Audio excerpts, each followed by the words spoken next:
ጤና ይስጥልን ተመልካቾቻችን ዝግጅት ክፍል ያክብሮ ሰላምታችንን እናቀርባለን። የፊታችን ቅዳሜ እንደዚሁም እሁድ በማግስቱ የኢሬቻ በዓል በአዲስ አበባና በቢሾፍቱ ደብረ ዘይት እንደሚከበር ከወጣው መርሃ ግብር ለማወቅ ተችሏል። በዓሉ ከወዲሁ በተለያዩ ስነ ስርዓቶች እየተካሄደ ነው። ቴሌቪዥኑ፣ የተለያዩ መገናኛ ብዙሃን ስለዚሁ የኢሬቻ በዓል የተለያዩ መልእክቶችን እንዲያስተላልፉ እየተደረጉ ይገኛሉ።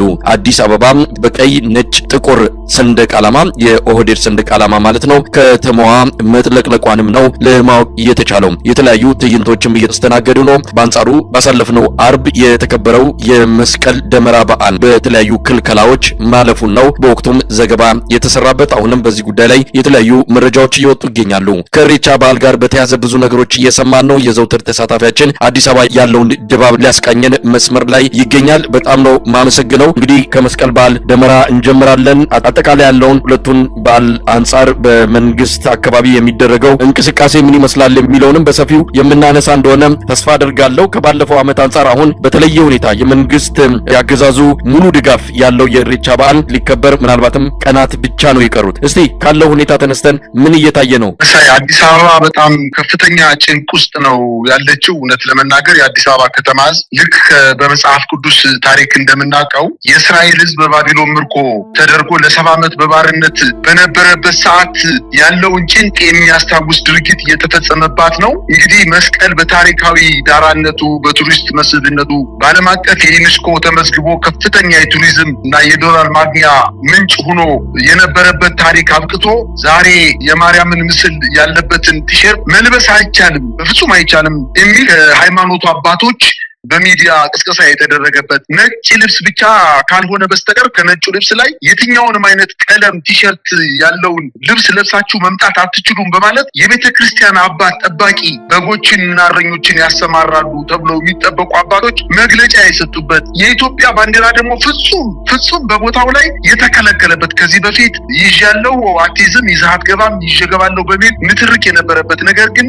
ከአንድ ወርና ከሁለት ወር በፊት ከፍተኛ ቀስቀሳ በማድረግ በየክፍለ ከተማው በየወረዳው በየግለሰቦች ቤት እየገቡ ባንዲራን በሳንዱቅና በሳጥን በቁም ሳጥን ውስጥ እየቀሙ የኢትዮጵያን ባንዲራ ከአዲስ አበባ ከተማ ለማጥፋት ከፍተኛ ጥረት እየተደረገበት በነበረበት ሰዓት ነው እንግዲህ የመስቀል በዓል የተከበረው። የመስቀል በዓል አይመስልም እውነት ለመናገር። በአዲስ አበባ ከተማ ቶሎ ብላችሁ ደመራውን ለኩሳችሁ ቶሎ ተበተኑ የሚሉ ፖሊሶች፣ የታጠቁ ኃይሎች ከፍተኛ ጭንቀት ለአክባሪው ሕዝብ ወይም በዓሉን ለሚያከብረው ምዕመን ከፍተኛ ጭንቀት የፈጠሩበት ሁኔታ ነው የነበረው። አዲስ አበባ ከተማ መስቀል በዓል ሲከበር ከአክባሪው ወይም ከምዕመኑ ቁጥር የበለጠ ታጣቂ ህዝቡን ሲያስጨንቀው ነው የዋለው እውነት ለመናገር እና አዲስ አበባ የመስቀልን በዓል አከበረች ማለት አይቻልም። ከዚህ በፊት ሁላችንም ራሳችንን ስንነቀንቅበት የነበረው እንዴት እንደዚህ ይደረጋል፣ እንዴት ባንዲራ አትያዙ ይባላል፣ እንዴት ቲሸርት አታርጉ ይባላል፣ እንዴት ሰው በነፃነት በዓሉን በፈለገው ሰዓት አክብሮ አይመለስም፣ እንዴት እነሱ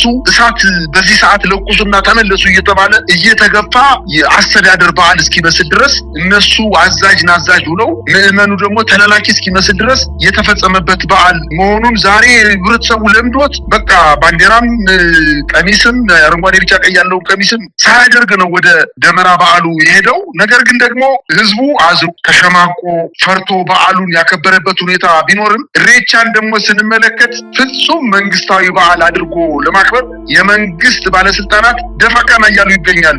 ወደ ኢሬቻው ትዝብት ከማለፋችን በፊት እንደውዛው የደመራ የመስቀል ትዕይንት ጋር እንመለስና እንግዲህ ቤተክርስቲያኒቱ በዚህ ኃላፊነት ያለባት እንደሆነ ይታወቃል። ነገር ግን የአገዛዙን ባለስልጣናት ፊት እያዩ ፊታቸው ጠቆረ ፊታቸው ፈካለ እያሉ አቋም የሚይዙ የሃይማኖቱ አባቶች እንዳሉ ምንም ጥርጥር የለውም። አዳነች አቤቤን ለማስደሰት አብይ አህመድን ለማስደሰት የሚያደርጉት ትንቅንቅን ነው ያየነው። ሌላው ቀርቶ የእመቤታችንን ስዕለ አድኖ እንዳይያዝ በቴሌቪዥን መስኮት ወጥተው እንደዚሁ ማሳሰቢያ የሰጡ አባትንም ታዝበናል። እንግዲህ እሳቸው ቤተክርስቲያኒትን ወክለው የተናገሩት እስኪመስለን ድረስ ነው። ምክንያቱም በግላቸው ይህንን አይነት ማሳሰቢያ ሊያስተላልፉ የሚያስችል ስልጣን የላቸውም። በቤተክርስቲያኒቱ ስም ነው ይህንን ያስተላለፉት።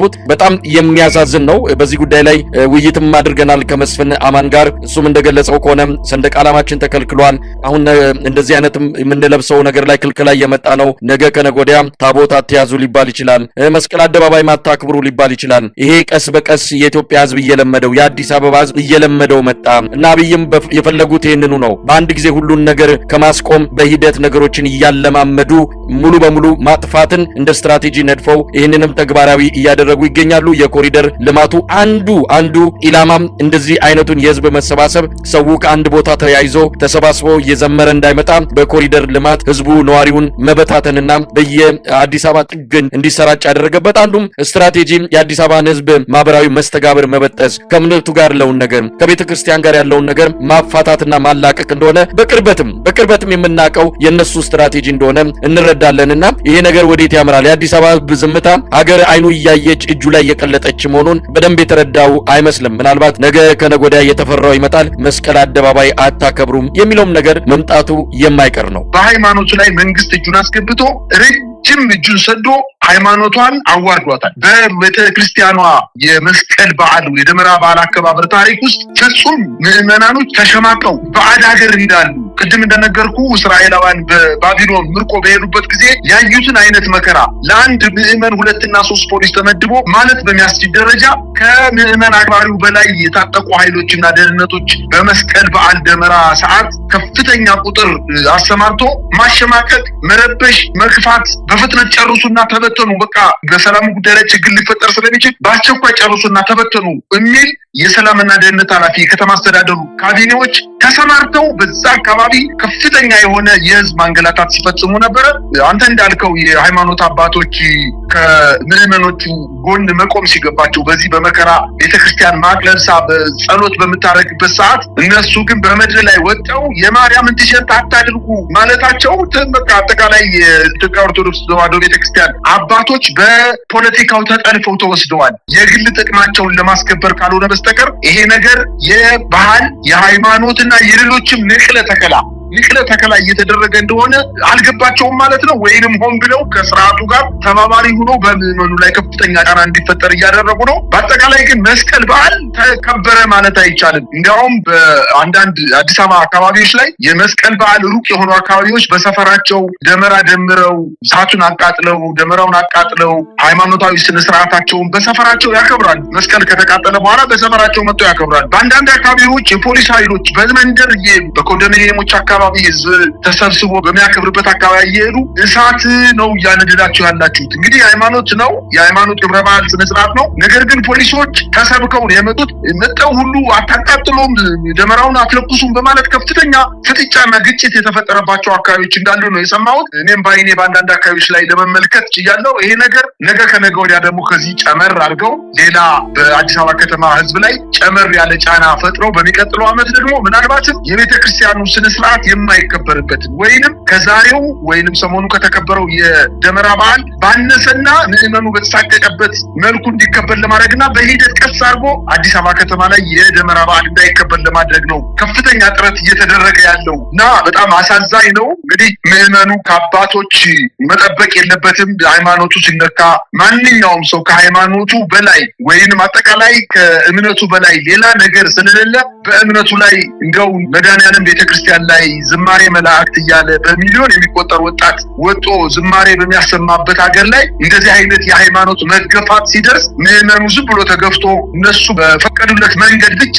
እንዲንቀሳቀስና ዝም ማለታቸው እጅግ በጣም የሚያሳዝን ነገር ነው። ምዕመኑ አሁንም ነገ እንዳያከብር ሊደረግ ስለሚችል ከወዲሁ ተደራጅቶ የሃይማኖታዊ መብቱን ማስከበር መቻል እንዳለበት ነው እንደው እግረ መንገድ የማሳሰብ የምፈልገው መሳይ። ያው የኢትዮጵያ ኦርቶዶክስ ተዋሕዶ ቤተክርስቲያን ላይ አብይ የሰነዘረው በትር በሂደት ቀስ እያለ ስራውን እየሰራ ይገኛል። በጫናና በእጅ ጥምዘዛ ወደ መንበረ ፓትርያርኩ የመጡት አቡነ ሳዊሮስ ቀጣዩ የኢትዮጵያ ኦርቶዶክስ ተዋሕዶ ቤተክርስቲያን ፓትርያርክ እንዲሆኑ በኦሮሚያ ብልጽግና በኩል ከፍተኛ ፍላጎት እንዳለና ይሄም ውስጡን እየተሰራ እንዳለ ፓትርያርክ እያለ በፓትርያርክ ላይ ፓትርያርክ አይቻልም የሚለውን አብይ መንደር ምን ችግር አለው ብለው ያው መፈንቅለ ሲኖዶስም አካሄደውም ቢሆን ተረኛው ጳጳስኛ መሆን አለብን ፓትርያርክኛ መሆን አለብን ብለዋል። ለዚህ የተዘጋጁት እንግዲህ አቡነ ሳዊሮስ ከሸፈባቸውን መፈንቅለ ሲኖዶስ አሁን በነ አብይ ሙሉ ድጋፍ በቀጣይ ሊያከናውኑ ይችላሉ። ለዚህ ደግሞ አዳነች ስጠራቸው አቤት፣ አብይ ሲጠራቸው ወዴት እያሉ ቤተክርስቲያኗን ለፖለቲካ አንበርክከው የሰጡ አሳልፈው የሰጡ ሰው ሆነው ነው የታዩት። እሳቸው ይህንን እንዲያደርጉ ደግሞ ዳንኤል ክብረት የተሰኘ የቤተክርስቲያኗ ውስጥ ያደገ አሁን ለቤተክርስቲያኗ ትልቅ ጠላት የሆነ ግለሰብ የአብይ የአብይን ተልዕኮ በማስፈጸም ከሳቸው ጋር አብሮ እየሰራ እንዳለ ይህንንም በተለያዩ ቦታዎች እየተገናኙ ባለፈውም ወንጪ ላይ ተገናኝተዋል። እንዲህ አይነቱን ተግባር የሚሰሩበት የራሳቸው ኮሚቴ እንዳላቸው ነው የምንሰማው። ስለዚህ ቤተክርስቲያኒቱ እውነት ለመናገር ቤተ አባቶች የሏትም። ያሉትም አባቶች ገሚሶቹ በጥቅም ተሸብበዋል። አንዳንዶቹ በፍርሃት ቆፈን ውስጥ ነው ያሉት። ስለ ቤተክርስቲያኒቱ የሚጮህም የለም። ምናልባት ምዕመናን ምን ይሰራሉ? ምዕመናን ናቸው ባለፈውም ቤተክርስቲያኒቱን ከአብይ አህመድ በትር ለጊዜውም እፎይ እንድትል ያደረጓት። አሁንስ ማን ይታደጋታል የሚለው በጥያቄ መልክ ይነሳል። መልሱ ግን ቶሎ የሚፈለግ ቢሆንም እስካሁን የምናየው ነገር የለም። ለማንኛውም አብይ አህመድ ስራውን እየሰራ ነው። አድፍጦ አቅዶ አድብቶ ቤተክርስቲያኗን እያፈራረሰ በዚሁም ሀገሪቱን እንዲሁ የተበታተነች እንድትሆን መጠነ ሰፊ እንቅስቃሴ እያደረገ ይገኛል። ለማንኛውም በተመሳሳይ ጊዜ ኢሬቻ እንዲከበር ያው አዲስ አበባ ላይ ተወስኖ አብይ አህመድ ከመጣ በኋላ በአዲስ አበባ እንደዚሁ አርቲፊሻል የውሃ ቦታ በማስቀመጥ ከስጢፋኖስ ቤተክርስቲያን ጀርባ እንዲከበር አድርጓል። ለማንኛውም በዓሉ መከበሩ ችግር የለውም። ግን የአዲስ አበባው ኢሬቻ የፖለቲካ ኢሬቻ መሆኑን በኦሮሚያ ብልጽግና እና አብይ አህመድ ታሪክ ሰፍተው ታሪክ አዛብተው ደልዘው እንዲህ አይነቱ ነገር የባህል ወረራ በሚመስል መልኩ እንዲከበር ያደረጉበት ሁኔታ ከዓመት እስከ ዓመት ከፍተኛ የሆነ መገፋት የአዲስ አበባን ሕዝብ ባይተዋር እያደረገ በመጨረሻም ዛሬ የደረሰበት ደረጃ ላይ ደርሰናል። አሁን ከመስቀል በላይ ብሔራዊ ቴሌቪዥኖች ትልቁን ቦታ የሰጡት ለኢሬቻ ነው።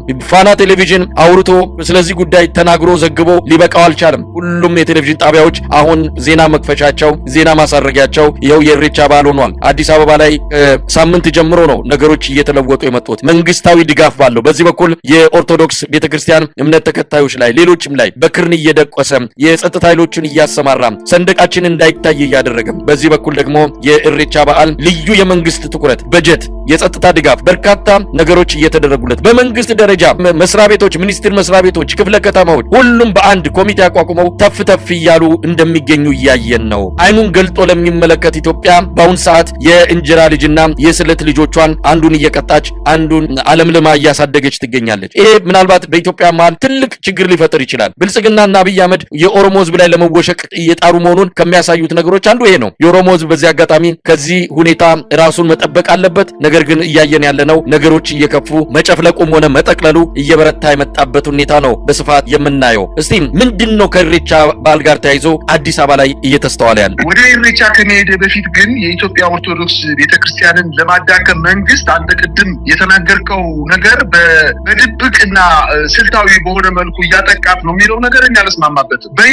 በይፋ በሚዲያ ወጥቶ ጠቅላይ ሚኒስትሩ በዚህ ጉዳይ ላይ የኢትዮጵያ ኦርቶዶክስ ቤተክርስቲያን በፈንቅለ ሲኖዶስ ሲደረግባት በይፋ ሚዲያ ላይ ወጥቶ ማንም የመንግስት ባለስልጣን በዚህ ጉዳይ ላይ እጁን እንዳያስገባ የሚል እሱ ውስጥ ለውስጥ የሰራው ስራ ተፈጻሚ እንዲሆንለት ለማድረግ ከፍተኛ የሆነ ዛቻና ማስፈራራት ሲያደርግ ታስታውሳለህ። በኋላም አሁንም በግልጽ መስራታቸው በአደባባይ መስራታቸው በኢትዮጵያ ኦርቶዶክስ ቤተክርስቲያን አባቶች ላይ እጁን በደንብ አድርጎ አስገብቶ መስራታቸው ዛሬ ነው በአደባባይና በሚዲያ ላይ ወጣው እኮ የሃይማኖት አባቶች ለምን እንዴት እንዲህ ይደረጋል ማለት ሲገባቸው አዎ መንግስት ያለው ነገር ትክክል ነው፣ ይሄን ለብሳችሁ አትምጡ፣ ይሄን አታድርጉ፣ ይሄን አድርጉ የሚል ትዕዛዝ በቴሌቪዥን ወጥቶ መናገር ማለት እኮ በይፋ ፖለቲከኞች በሃይማኖቱ ላይ ጣልቃ መግባታቸውና ለማዳከም ከፍተኛ ጥረት እያደረጉ እንደሆነ ግልጽ ነው እኮ በሚዲያ እኮ ነው የተናገሩት። ስለዚህ በድብቅ እየሰሩ እንዳልሆነ ነው እኔ ማምነው። ሁለተኛው ነገር አንተ እንዳልከው ኢሬቻ ፍጹም መንግስታዊ በዓል አድርጎ ለማክበር የመንግስት ባለስልጣናት ደፋ ቀና እያሉ ነው። ይሄ ነገር የተጀመረው በጣም በርካታ ቀናት ሆኖታል።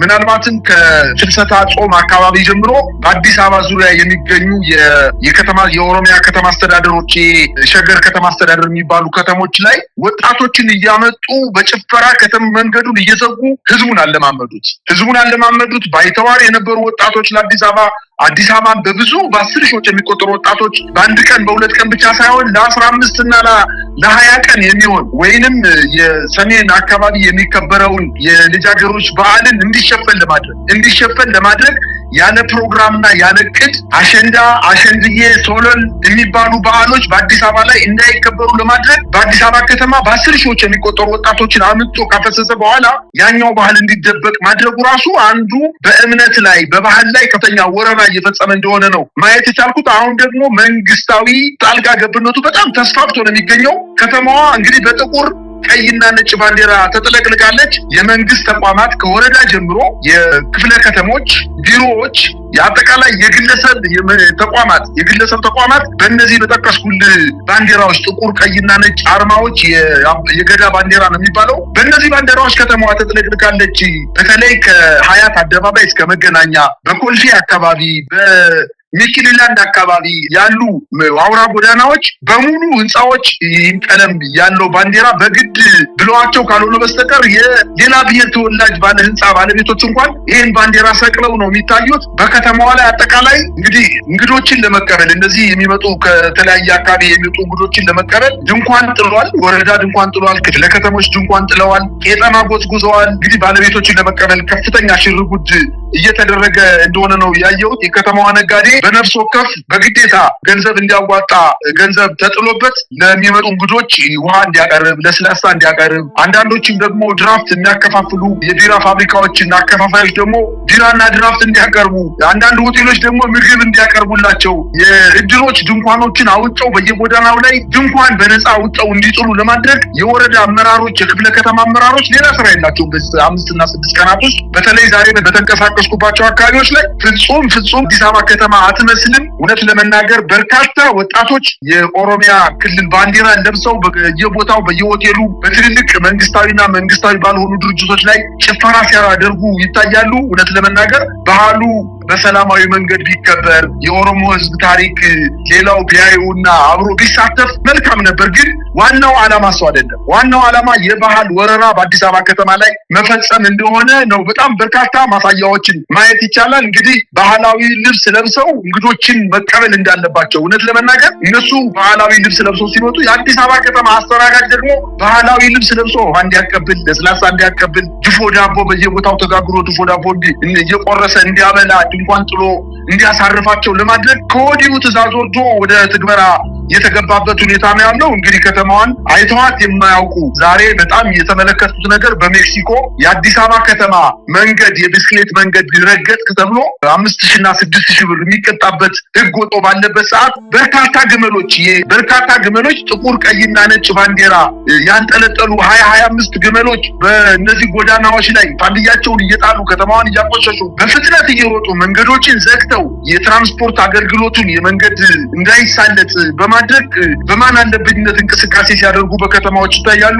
ፈረሰኞችም እንዲሁ በፈረስ ላይ ይህንን ያልኩን ቀለም ባንዲራ ለብሰው ፈረሰኞች ከላይ የተቀመጡ ወጣት ኦሮሞዎች ደግሞ እዛ ላይ ወጣው በከተማዋ ጎዳናዎች ላይ እየተንቀሳቀሱ ነው የሚገኙት። በአጠቃላይ ከተማዋ የአዲስ አበባ ከተማ የመኖሪያ መሆኗ ቀርቶ የሌላ አካባቢ የሚመጡ ሰዎች መፈንጫ ሆናለች ማለት ይቻላል። ባንዲራው እንግዲህ በጣም የሚገርመው የጅቡቲ ትራንስፖርት ትልልቅ ካሚዮኖች ከናዝሬት በኋላ እንዳያልፉ ተደርገው ከትናንት ወዲያ ጀምሮ ወደ ደብረ ዘይትም ወደ ሞጆም ወደ አዲስ አበባም እንዳይመጡ ተደርገው በዓሉ እስከሚያልቅ ድረስ እንዲቆሙ ተደርጓል። እንግዲህ ትምህርት ቤቶችም መሳይ ከአርብ ጀምሮ ትምህርት እንዲያቆሙ ባልተጻፈ ህግ ተነግሯቸዋል። ትምህርት ቤቶቹ መጥተው የኢትዮጵያን ባንዲራ ሰቅለው መዝሙር ዘምረው ተመልሰው እንዲበተኑ እንጂ ትምህርት የማይኖር መሆኑን ዓርብ ዕለት ትምህርት የማይኖር መሆኑን የዋዜማው ቀን በየቤቶቻቸው እንዲቀመጡ ለማድረግ መመሪያ ወርዶላቸው ወደ ትምህርት ገበታቸው እንዳይገኙ በርዕሳነ መምህራን አማካኝነት መመሪያ እንደተላለፈላቸው ነው።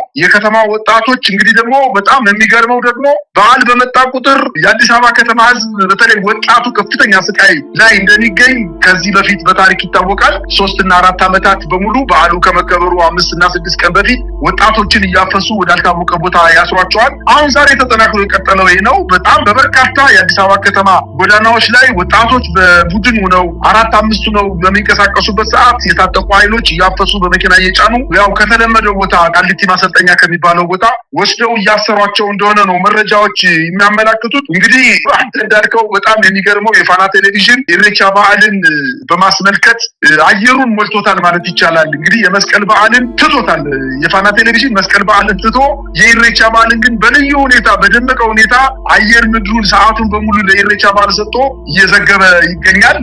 በዛ በፊት ደግሞ የኦሮሚያ ክልላዊ መስተዳድር ፕሬዚዳንትን ጨምሮ ሌሎች የኦሮሞ ልሂቃን የተሳተፉበት የመጽሐፍ ምርቃት ተደርጓል። በዚህ መጽሐፍ ምርቃት ላይ በጣም የሚያሳዝነው ነገር የአዲስ አበባ ከተማ አስተዳደርን፣ የደብረ ብርሃን ከተማን እንዲሁም የኦሮሚያ በአማራ ክልል የሚገኘውን ትልቁን ዞን ወይም የወሎን አካባቢ ያካተተ ካርታ በማውጣት የጥናታዊ ጽሑፍ በማቅረብ ውይይት አድርጓል። ይህን ውይይትን ደግሞ የፋና ቴሌቪዥን መጽሐፎች ተመርቀዋል። እነዚህ መጽሐፎች በሚመረቁበት ሰዓት እነዚህ አሁን የጠቀስኩልህ ቦታዎች አዲስ አበባን፣ ደብረ ብርሃንን፣ ወሎን አጠቃላይ ያካተተ ካርታ ወጥተዋል። በእነዚህ ካርታዎች ላይም እንዲሁም በኦሮሞ ባህልና ሃይማኖታዊ እና የብሔረሰቡን አጠቃላይ ሁኔታ የሚያስገነዝብ ጥናታዊ ጽሑፎች ቀርበዋል። ውይይት እየተደረገ ነው። በቃ ሰረሽ ምቹ ነው አጠቃላይ እየተደረገ ያለው። እንግዲህ የኦሮሞ ክልል የኦሮሚያ ክልል እንዲያው በስፋቱም በህዝብ ብዛቱም ከበርካታ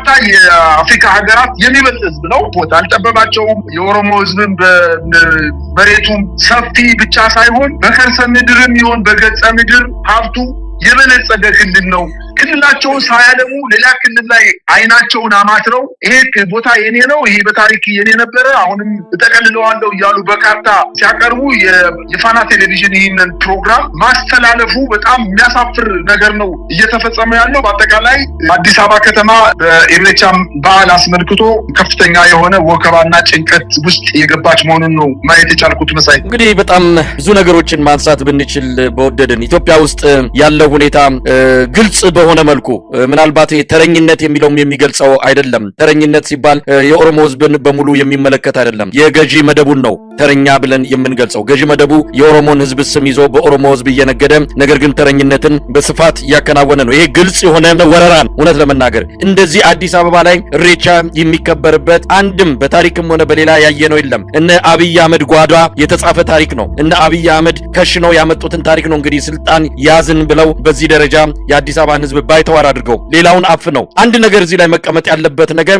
መከበሩ አይደለም። መከበሩ ራሱ ወጉን ጠብቆ በባህላዊ ስነ ስርዓት የሚከበርበት ቢሾፍቱ ደብረ ዘይት አለ። ይህንን ባህል የሚያከብሩ ደግሞ ከኦሮሞም የተወሰነ በጣም ከ2-3% ሊሆን የሚችለው የማህበረሰብ ክፍል ነው ይህንን የሚያከብረው። የኦሮሞ ህዝብ አብዛኛው ሙስሊም፣ ኦርቶዶክስና ፕሮቴስታንት ነው። ይህንን ባህል ያከብራል፣ ይህንን ኢሬቻ ያከብራል የሚባለው የማህበረሰብ ክፍል በጣም አነስተኛ ቁጥር ያለው ነው። ያም የተመደበለት የራሱ ቦታ አለ። ነገር ግን ስልጣን ይዘናል፣ ይህንን ነገር እንዴት እንውረረው? ይሄ እነሱ የሚሉት የኢትዮጵያ ማንነት ከአማራ የመጣ ከትግራይ ከሰሜን የመጣ ነው። ይሄ መቀልበስ አለበት። ምን ቀለብሰው ኢሬቻን የፖለቲካ ልብስ ስናለብሰው ነው ብለው ነው ይዘው የመጡት። ይሄ ምንም በግልጽ አይናችን እያየ የምንመሰክረውና በትክክልም የሆነውን ነገር ነው። ሁላችንም ነገ ከነገ ወዲያ በታሪክ ፊት ቀርበን ልንናገር የምንችለው ይህንኑ ነው። የፖለቲካ ኢሬቻ ነው አዲስ አበባ ላይ የሚከበረው። የባህል ወረራ ነው። የኦሮሞን አንድነት ልናመጣ የምንችለው ኢሬቻን በዚህ መልኩ ስናከብር ነው ብለው ከፍተኛ በጀት መድበው እያደረጉት ነው ያሉት። ማክበራቸው አላነሰም። ነገር ግን ሌላው መከልከላቸው ነው ደግሞ ትልቁ አደጋ። ሌላውን አታክብሩ፣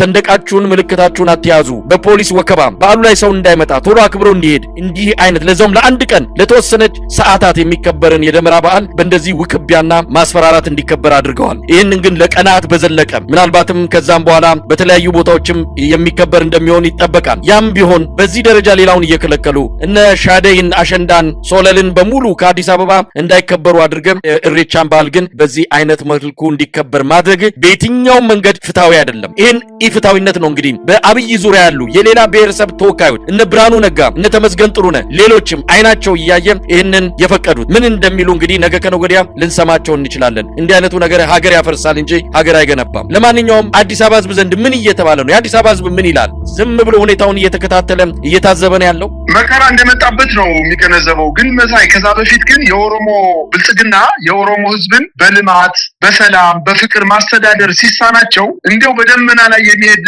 እንዲያው እንደ ፌስታል እየበነነ የሚሄድ እቅድ በማዘጋጀት ህዝቡን በማይፈጸም ነገር አማለው ተስፋ ዳቦ እያሳዩ ድጋፍ ለማግኘት ካልሆነ በስተቀር ሌላ ምን ጥቅም ሊያገኝበት ነው? የኦሮሞ ህዝብ አንድ ሆነ አይችልም። እውነት ለመናገር ሌላው አካባቢ ህዝብ አንድ እንደማይሆነው ሁሉ የተለያየ ባህል የተለያየ እሴት ያለው ህዝብ ነው። ምናልባትም አንተ እንዳልከው የኢሬቻ በዓል በተወሰኑ ሸዋ አካባቢ የሚገኙ የኦሮሞ ህዝብ ባህላዊ ባህል ነው። እኛ ከዚህ በፊት እንደምናውቀው ወደ አርሲ አካባቢ እና ወደ ሸዋ አካባቢ የሚደረጉ ባህሎች ናቸው። ባሌ ብትሄድ ባህል አይታወቅም። ወለጋ ብትሄድ ባህል አይታወቅም፣ በፍጹም አይታወቅም። እንዲያውም የወለጋ አካባቢ ህዝብ የኢሬቻ በዓልን የወለጋ ህዝብ አዲስ አበባ የሚሆን የተለያየ ቦታ ላይ ሄዶ ማክበር አምላኩን እንደመካድ ይቆጠራል ነው የሚባለው። እንግዲህ የባሌ ህዝብ እንደምናውቀው በአብዛኛው የሙስሊም ማህበረሰብ ያለበት ህዝብ ነው። ምስራቅ አርሲም ቢሆን ይሄ ባህል አይታወቅም ለመናገር። ምክንያቱም ከ80% በላይ የምስራቅ የምዕራብ አርሲ ህዝብ ሙስሊም ነው። በሙስሊም ሃይማኖት ደግሞ ሌላ ቦታ ላይ ሄዶ ከመስጊድ ውጪ ማምለክ የተከለከለ ነው ብለው መግለጫ አውጥተዋል። ነገር ግን አጠቃላይ በአዲስ አበባ ከተማ የኢሬቻን በዓል ለማክበር አይደለም ዋናው ፖለቲካ ስራቸው። የኦሮሞ ጃዋር እንደተናገረው የኦሮሞ ህዝብን እንደ ምሽግና እንደ መደበቂያ ለመጠቀም እኛ እንደዚህ አይነት በዓል እያመጣልን ነው፣ የሰሜናውያን ወይም የሰሜኖችን በዓል እያረቅን ላንተ የሚመችና ደስ የሚያሰኝን በዓል እየፈጸምን ነው፣ ለወደፊቱ ይሄ ተስፋፍቶ ይቀጥላልና እኛ እየሰራልን ነው፣ እየሰራልን ግን ሊወጉን የሚመጡ ኃይሎችን አግዘን ለማለት ካልሆነ በስተቀር ለኦሮሞ ህዝብ የሚፈይደው ነገር ይኖራል የሚል እምነት የለኝም። የአዲስ አበባ ከተማ ህዝብ ግን መከራ እንደመጣበት ነው የሚቆጠረው። ምክንያቱም መሳይ ለከተማዋ ህዝብ ትልቅ ትሩፋት ነው በማለት የፋና ቴሌቪዥን ዛሬ መግለጫ ሲሰጥ ነበረ። ምክንያቱም በጣም በብዙ ሺህ የሚቆጠሩ ከሌላ አካባቢ ከኦሮሚያ ክልል አካባቢ ወደ አዲስ አበባ ከተማ ሲገባ አለ እነዚህ የሚገቡ ወጣቶች የሚሆን በዓሉን የሚያከብሩ የኦሮሞ ተወላጆች በሆቴል አገልግሎት ገንዘባቸውን ያወጣሉ። በሱቅ አገልግሎት የሚመገቡትን እንዲሁም የሚገዙት ነገር ከፍተኛ የሆነ የገበያ ሁኔታ ስለሚፈጠር የአዲስ አበባ ከተማ ህዝብ ተጠቃሚ ነው ብሎ በማለት አንዱ ትሩፋት ይሄ ነው። ለአዲስ አበባ ከተማ የኢሬቻ በዓል በአዲስ አበባ ሲከበር የአዲስ አበባ ህዝብ ከፍተኛ ጠቀሜታ ያገኛል ብሎ ነው የተናገረው። ይሄ በብዙ ማሰብ ነው። እውነት ለመናገር እያንዳንዷ ሴት ከመቀነቷ ፈታ በቀበሌ ካድሬ አማካኝነት፣ በደህንነት አባላት አማካኝነት፣ በወረዳ አማካኝነት ገንዘብ በየቤቱ እየተዞረ እየተሰበሰበ ለነሱ በነፃ ምግብ ቀርቦላቸው፣ ዳቦ ተደፍቶላቸው፣ ቡና ተፈልቶላቸው፣ ድንኳን ተጥሎላቸው፣ ቄጠማ ተጎዝጉዞላቸው ነው በነፃ አገልግሎቱን ሁሉ ነገር በነፃ አግኝተው ነው የሚሄዱት። ከዛ በተጨማሪ ደግሞ መሳይ በርካታ የሆነ እንስሳ ወደ ከተማው ስለሚገባ ከተማዋ ቆሻ ሙሉ በሙሉ ቆሻ ማለት በሚቻል ደረጃ ፌስታሉ፣ ወረቀቱ፣ የመጠጥ ጃሮቹ በሙሉ ከተማዋን በሙሉ አቆሽሸዋል። የፈረሱና የግመሉ ፋንድያ ከተማዋን አቆሽሸዋል። ከተማዋ በጣም በከፍተኛ ደረጃ ቆሽሻ እነሱ በሚቀጥለው ቀን በእግራቸው ወደ ደብረ ዘይት ወይም ወደ ሆራ አርሰዲ ወደሚባለው ክብረ በዓል ከ5 ሰዓት ጀምሮ በእግራቸው ነው የሚሄዱት ወደ ደብረ ዘይት 45 ኪሎ ሜትር በእግራቸው ሄደው ነው የሚቀጥለው ቀን እዛ የሚያከብሩትና ለአዲስ አበባ ከተማ ህዝብ ሌላ ተጨማሪ ዕዳ ፈጥረውበት ነው የሚሄዱ። የከተማዋ ህዝብ ወጥቶ አስፋልቱንም ጓሮውንም መንገዱን ሁሉንም አጠቃላይ መጥረጊያ ይዞ ሲያጸዳ ነው የሚውለው። የአዲስ አበባ ከተማ ህዝብ ኢሬቻ በዓል በአዲስ አበባ ከተማ መከበሩን ባይጠራ፣ ነገር ግን ራሳቸው ያቆሸሹትን ራሳቸው አጥርተው አይደለም የሚሄዱት። ከኪሳቸው አውጥተው ምንም ነገር አይጠቀሙም። ከዛ በላይ ደግሞ በአዲስ አበባ ከተማ ህዝብ ላይ ከፍተኛ የሆነ ማሸማቀቅ ከተማይቱ የኛ ብቻ ናት፣ እናንተ መጤ ባይተዋር ናችሁ፣ አርፋችሁ በቤታችሁ ተቀመጡ በማለት እንዲያውም ከዚህ በፊት መሳይ የሜጫና ቱለማ አመራሮች ይሄ ሃይማኖታዊ በዓል ነው፣ ስለዚህ ከሃይማኖቱ ክብረ በዓል ላይ የመገኘት ያለበት የሃይማኖት ክብረ በዓሉን የሚያከብሩ ሰዎች ብቻ ናቸው፣ የአዲስ አበባ ከተማ ህዝብ ኦርቶዶክሱም የሆነ ሙስሊምም የሆነ ፕሮቴስታንትም የሆነ እንዳይመጣብን ብሎ ተናግረዋል። ስለዚህ የአዲስ አበባ ከተማ ህዝብ ምንድነው ሊያደርግ የሚችለው እዛ? ስለዚህ ባህላ ነው፣ ባይተዋር ነው፣ መሳተፍም አይችልም፣ ጥቅምም አያገኝበትም። ስለዚህ የአዲስ አበባ ከተማ ህዝብ ባይተዋር ሆኖ በአይነ ቁራኛ ነገሩን ተከታትሎ አብዛኛው ይችላል እነሱ ፕሮግራሙን ጨርሰው እስከሚሄዱ ድረስ ተኝቶ ነው የሚያረፍደው። ምክንያቱም እንደው ነገሩ እስከሚያልፍ ድረስ ወደ ግጭት ሊመጣ ስለሚችል በማለት ለብስከትና ወደ እንዴት ላለመሄድ በቤቱ ተኝቶ ነው የሚያረፍደው ወይ ቤቱ ዘግቶ ነው የሚቀመጠው ማለት ይቻላል። እነሱ የፈለጉትን አድርገው ነው ትተውት የሚሄዱ አዲስ አበባ። ይሄ በዓል በመጣ ቁጥር ኢሬቻ በመጣ በየዓመቱ የአዲስ አበባ ህዝብ የሚደርስበትን አጠቃላይ ጫና እንመለከታለን። ብር አምጡ ከሚለው ጀምሮ በየቦታው ይሄ ጊዜ የኛ ነው እያሉ በአደባባይ ከሚዘባበቱ የስርዓቱ ተጠቃሚዎች አሁንም እዚያ ላይ በደንብ አስምሮ ማለፍ የሚያስፈልገው ይሄን የኦሮሞ ህዝብ ይደግፈዋል ማለት አይደለም። ግን የስርዓቱ ተጠቃሚ የሆኑ በአብይ አህመድ ፕሮፓጋንዳ ሰለባ ውስጥ የገቡ ወጣቶች በአዲስ አበባ ህዝብ ላይ የሚፈጥሩት የስነ ልቦና ጫና ቀላል የሚባል አይደለም። ይሄ በዓል ቶሎ ባለፈ አንዳንድ ሰዎች እንደውም መልእክት የላኩልን ይሄ በዓል ሲደርሱልኝ ከአዲስ አበባ ወጥተን እንደው በአቅራቢያ ያሉ አካባቢዎች ነው የምናሳልፈው፣ ምክንያቱም ጫናው የስነ ልቦና ጥቃቱ የምንቋቋመው አይደለም ብለው ዘመናት ከኖሩበት አካባቢ የሚሸሹበት ሁኔታ ነው የተፈጠረው። እንዲህ አይነት ባህል አከባበር የለም። ባህል ሲያቀራርብ አንዱ ካንዱ እንዲተዋወቅ የሚያደርግ እንጂ በዚህ ደረጃ የጥላቻና የጥቃት መንፈስ በመርጨት ከተማዋን በዚህ ደረጃ መውረርና አላስፈላጊ ነገሮችን ማድረግ ነገ ከነገ ወዲያ ዋጋ ማስከፈሉ አይቀርም። እንግዲህ ያለውን ሁኔታ እንከታተላለን። የታሰሩ ሰዎች አሉ በየቦታው ከባሉ ጋር ተያይዞ ወደ አዲስ አበባ እንዳይገቡ ደግሞ የተደረጉ የሌላው ማህበረሰብ አካላት አሉ። ቀደም ሲል እንደተጠቀስከውም ከጅቡቲ መስመር የሚመጡ ተሽከርካሪዎች መንገድ ላይ እንዲቆሙ ተደርገዋል። ምናልባት ሌሎች ነገሮችንም እየሰማን ነው። በዓሉ በሰላም እንዲያልፍ በዓሉን በቀናነት በዓሉን በበዓላዊ መንፈሱ ብቻ ለሚያከብሩ አሁንም በድጋሚ እንኳን አደረሳችሁ እንላለን። የኢሬቻ በዓል ፖለቲካዊ ኢሬቻውን ዛሬም ነገም እናወግዘዋለን። አገዛዙ ኢፍትሐዊነትን አስፍኗል። የእንጀራ ልጅና የስለት ልጅ በኢትዮጵያ ሰማይ ላይ አሁን በይፋ ማንም በማይክደው መልኩ ተፈጻሚ እየተደረገ ነው ያለውና ይህንን እንግዲህ እያጋለጥን ዛሬም ነገም የምንጮህበት ጉዳይ ይሆናል። የአዲስ አበባ ከተማ ህዝብ ከ4 ዓመት በፊት አዲስ አበባ ኢሬቻ ሲከበር ለመጀመሪያ ጊዜ ሲከበር የአዲስ አበባ ህዝብ ካድሬ ሳያስገድደው የብልጽግና አመራር ሳያስገድደው እንደው የወንድሞቻችን በዓል ነው የሃይማኖታዊ በዓልም ይሁን ሌላ በዓል እነሱን ደስ ይበላቸው ብሎ ከቤቱ እንጀራ አውጥቶ ለራበው ሰጥቶ ውሃ ለጠማው ውሃ ሰጥቶ ፈረሱን ከጓሮ አስሮለት እሳር ሰጥቶለት በጥላ እንዲያርፍ ወንበር አውጥቶ አስቀምጦት ነው የነበረው። አሁን ያንን ነገር እንደ ፍርሃት ቆጠሩት። ብልጽግናዎች እንደ ፍርሃት ስለቆጠሩት አሁን እንደ ግዴታ አድርገው ዳቦ እንዲያቀርብ በግዴታ ገንዘብ ሃይላንድ ፋብሪካዎች ያንዳንዳቸው እስከ 120 ሺህ ብር ውሃ እንዲያቀርቡ ተገደዋል። ይሄ ነገ ከነገ ወዲያ አመነኝ ነው ምን መሳይ ነገ በሚቀጥለው ዓመት የኢሬቻ በዓል ብሔራዊ ክብረ በዓል ዝግ ሆኖ አዋጅ እንደሚወጣ ምንም አልጠራጠርም። ከሂደታቸው ዛሬ ያደረጉት ነገር በትምህርት ቤት ላይ ትምህርት ቤቶች እንዳይገኙ ዓርብ ዕለት ደግሞ የመንግስት ተቋማት ዝግ እንዲሆኑ ውስጥ ለውስጥ ተሰርቷል። ይሄ በአጠቃላይ በሂደት ቀስ እያለ ክብረ በዓሉ ብሔራዊ በዓል የአንድ ክልል በዓል ሳይሆን ብሔራዊ በዓል እንዲደረግና በአዲስ አበባ ከተማ የመንግስት መስሪያ ቤቶች፣ ትምህርት ቤቶች፣ ተቋማት እንዲዘጉ ለማድረግ እንቅስቃሴ ማድረጋቸውና አዋጅ አወጣው መተግበራቸው የማይቀር መሆኑን ስለሚጠረጠር የሌላው ብሔረሰብ ተወላጅ ወይም የሌላው ሃይማኖት ተወላጅ መብቱን እኩል ማስከበር እንዳለበትና ወደ ትግል መግባት እንዳለበት እንደው እግረ መንገድ የማሳሰብ ፈልጌ ነው። መሳይ እንደው ያስታወስከኝንም ነገር በዚህ አጋጣሚ ማንሳት ያስፈልጋል። አዲስ አበባን የገነቡ የተለያዩ እጆች ናቸው፣ የተለያዩ ኢትዮጵያውያን ናቸው። እንደው በዚህ አጋጣሚ መነሳት ያለባቸው ከ10 ሺህ በላይ የሚሆኑ የጋሞ ተወላጆች የዶርዜ ብሔረሰብ አባላት በሽሮ ሜዳ በተለያዩ እደ ጥበባት እየተንቀሳቀሱ አዲስ አበባን ያሳደጉ አዲስ አበባ ያስመሰሉ አዲስ አበባን የኢትዮጵያ ያስመሰሉ የአዲስ አበባ የሁሉም ኢትዮጵያ እንደሆነች ከሚገለጽባቸው ቦታዎችን አንዷ ሽሮ ሜዳን ያደመቁ የጋሞ ተወላጆች ቤታቸው አይደለም ተብለው በ10 ሺህ የሚቆጠሩ ናቸው። አሁን በአርባ ምንጭ አካባቢ እንደዚሁ ያለ መጠለያ ተሰደው እንዲቀሩ የተደረጉ። ሌላውን የማፈናቀል እርምጃ በአንድ ማህበረሰብ ብቻ ላይ ያተኮረ አይደለም፣ ሁሉንም ኢትዮጵያዊ ነው ንቅለ ተከላው እየተካሄደ የሚገኘውና አዲስ አበባን የመጠየቅ አዲስ አበባን የሁላችንም ነች የማለት ኃላፊነት የሁሉም ኢትዮጵያዊ መሆኑን እንደው በዚህ አጋጣሚ ለማንሳት ነው። በድጋሚ አመሰግናለሁ። የኢሬቻ በዓልን በባህላዊ ይዞታው በባህላዊ ቅርጽና መልክ ለሚያከብሩ የበዓሉ ታዳሚዎች በድጋሚ እንኳን አደረሳችሁ እንላለን። እግዚአብሔር ይስጥልኝ። መልካም ጊዜ። መልካም መሳይ